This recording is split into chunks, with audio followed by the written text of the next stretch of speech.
This is Rosa's swim dress from Titanic. Swim dress, sink dress, depending on who you talk to. I like swim dress, so we're going with swim dress. This is a dress that I made nearly 30 years ago now. So I first made this dress with my mum when I was a teenager. It was made for a school project. It was just after the film came out, and I really wanted to make one of the dresses from the film, but it was 1998.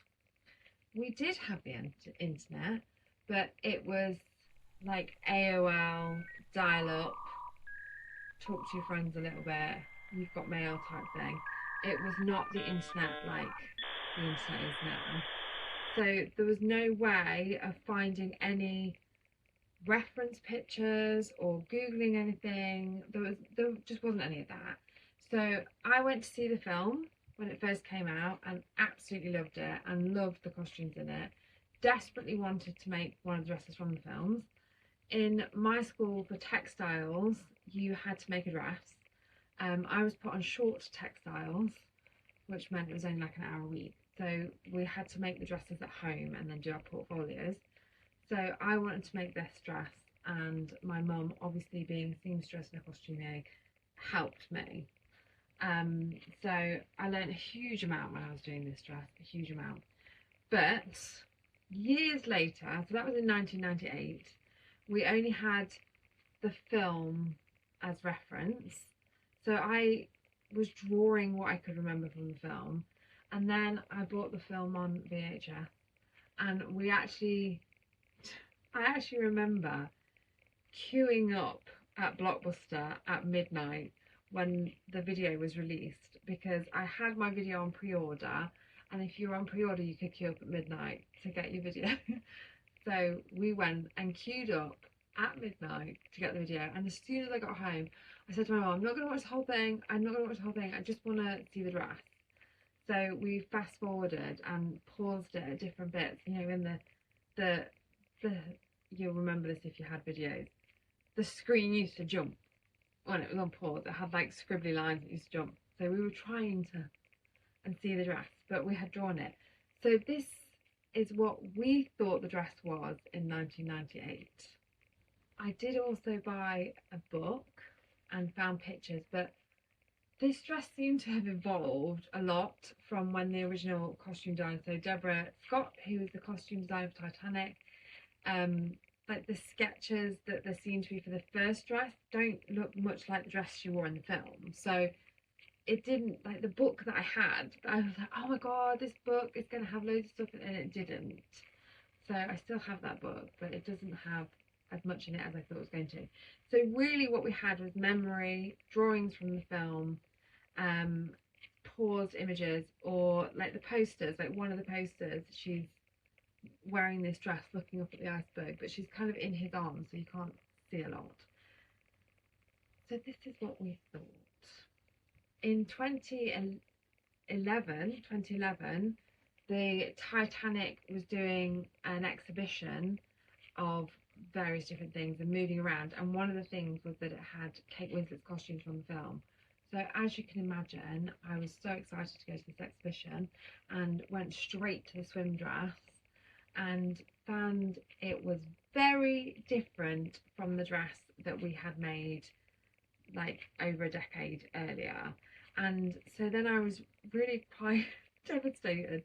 There was 24 of these dresses or something like that made, and I'm sure that they probably did vary a little bit, but I remember being really upset when I saw this dress because it had so many differences from our dress.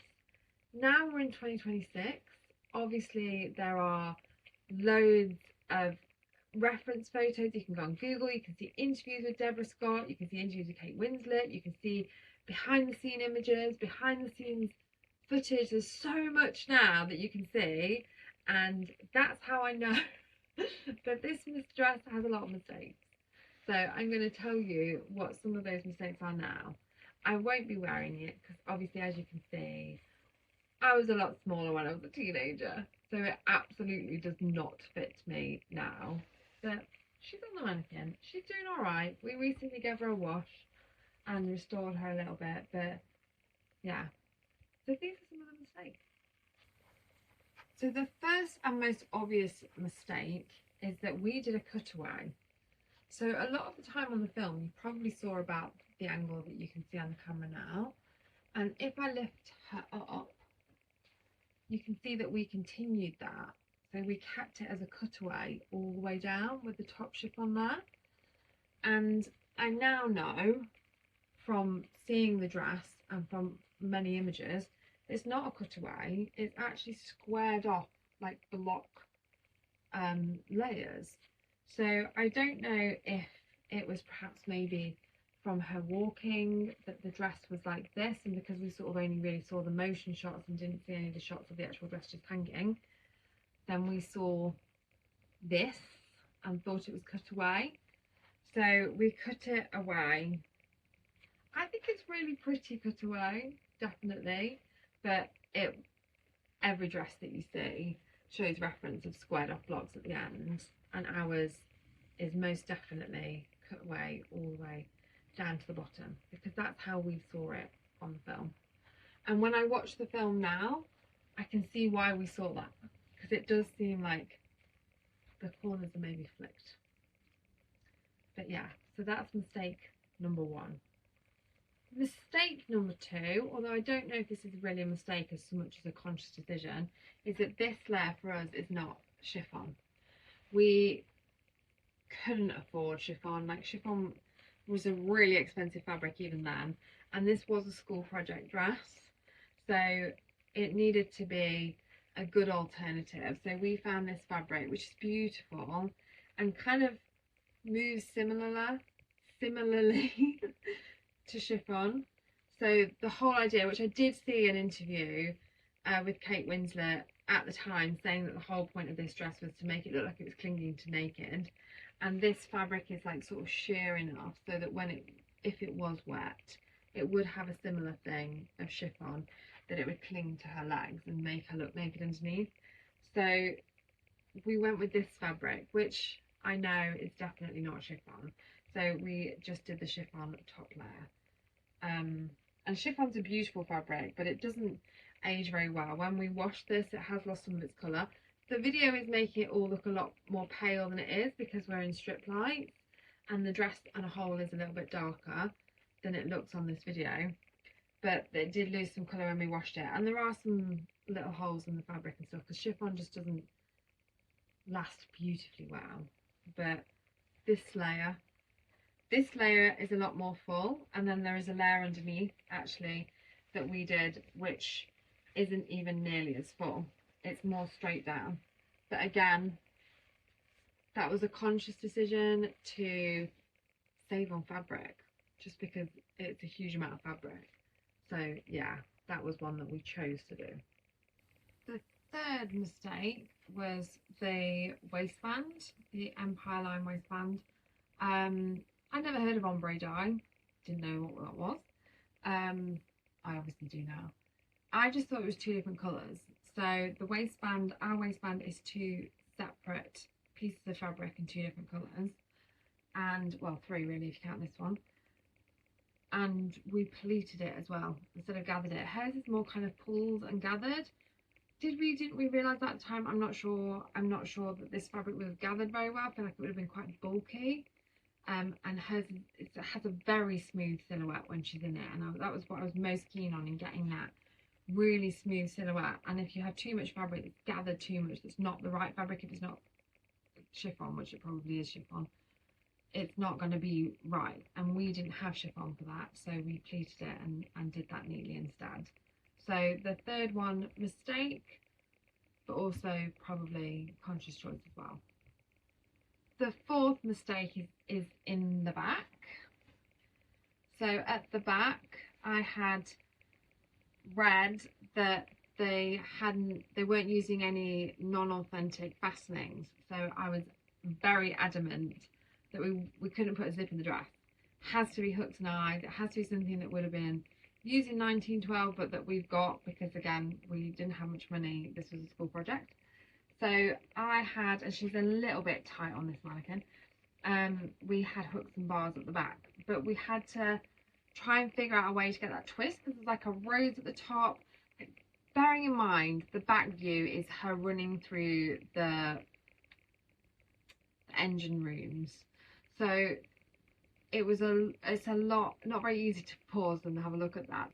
I kind of thought it's a rose and then it's a twist, so we wanted this twist. I was very adamant that we had to have this twist, so we thought if we made these sort of long, because we knew that there were pieces that kind of flowed out behind her, so if we made these long pieces and twisted it, and then we basically did a fast thing where it's hooks and eyes, and then we twisted it and clasped it into a hook and eye, and then the rest of the following, so it sort of came out one of the gaps so it could sort of flare behind, and then the rest are hooks and bars.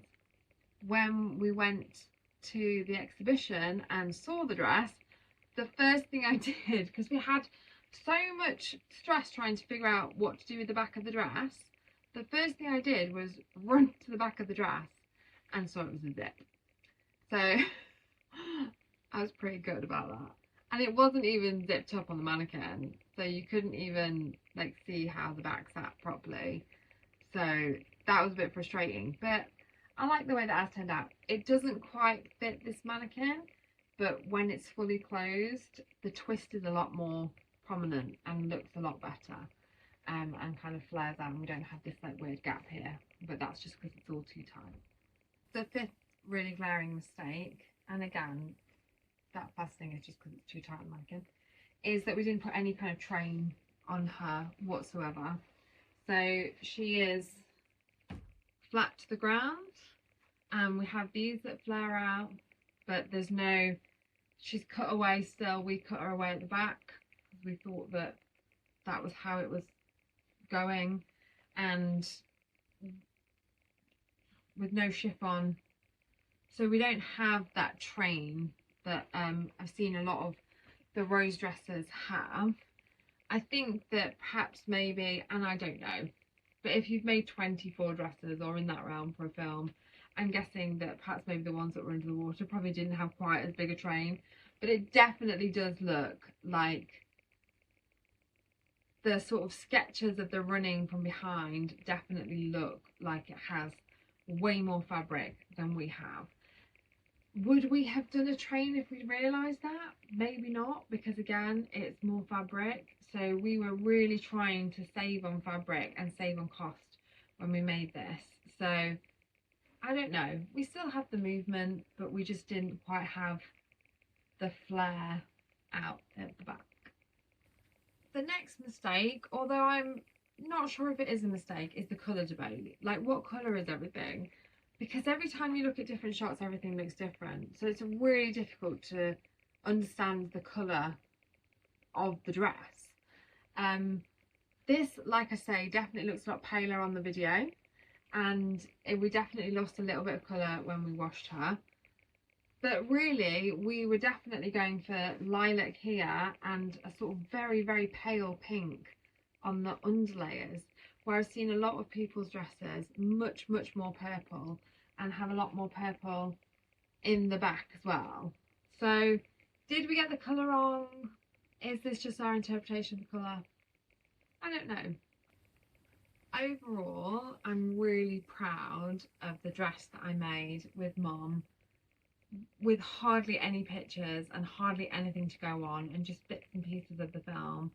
And I think that this is a beautiful, beautiful dress, and the original is a beautiful dress. I think that the costumes in Titanic are some of the best costumes in any film ever, and Deborah Scott's design, particularly for this dress, particularly that it had to be in water so much, and I'm sure it probably wasn't the best dress to wear in water, because I can't imagine there's any way of keeping warm underneath it, but it just worked perfectly being wet and having all that clingy chiffon.